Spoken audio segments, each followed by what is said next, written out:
গাজার প্রতি সমর্থনে ইসরায়েলের ওপর ক্ষুব্ধ লেবাননের সশস্ত্র গোষ্ঠী হেজবুল্লাহ। সাম্প্রতিক সময়ে বেড়েছে দুপক্ষের সীমান্ত সংঘর্ষ, যা বিশ্বমহলে নতুন করে বাড়িয়েছে উদ্বেগ। ইসরায়েল হেজবুল্লাহর কথার লড়াইয়ে সর্বাত্মক যুদ্ধ ছড়িয়ে পড়ার ঝুঁকি দেখছেন জাতিসংঘ মহাসচিব অ্যান্তনিও গুতেরেস। লেবাননের অবস্থা গাজার মতো হলে বিশ্ববাসীর জন্য তা নতুন ধকল হবে বলে জানান তিনি। বিশ্বমানের থার্মিক্স রড, সালাম স্টিল থার্মিক্স, দেশের একমাত্র থার্মিক্স রড।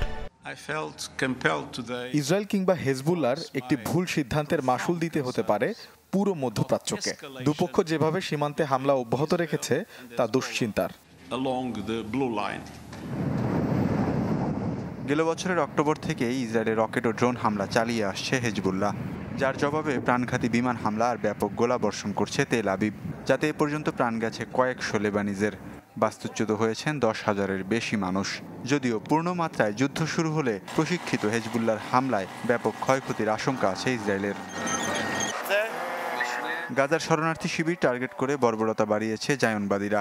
রাতভর আল মাওয়াশি শিবিরে তাণ্ডব চালায় ইসরায়েলি পদাতিক বাহিনী। এতে নিহত হয়েছেন বহু ফিলিস্তিনি।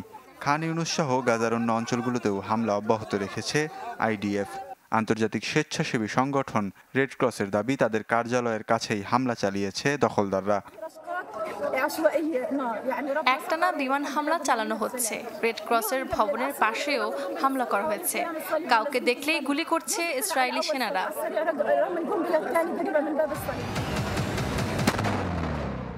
এদিকে হামলা বন্ধের নিশ্চয়তা দেবে এমন যে কোনো প্রস্তাব মানতে সম্মত হয়েছেন হামাসের প্রধান ইসমাইল হানিয়া। এর আগেও ইসরায়েলের কাছে যুদ্ধবিরতি সহ সেনা প্রত্যাহারের দাবি জানিয়েছে হামাস।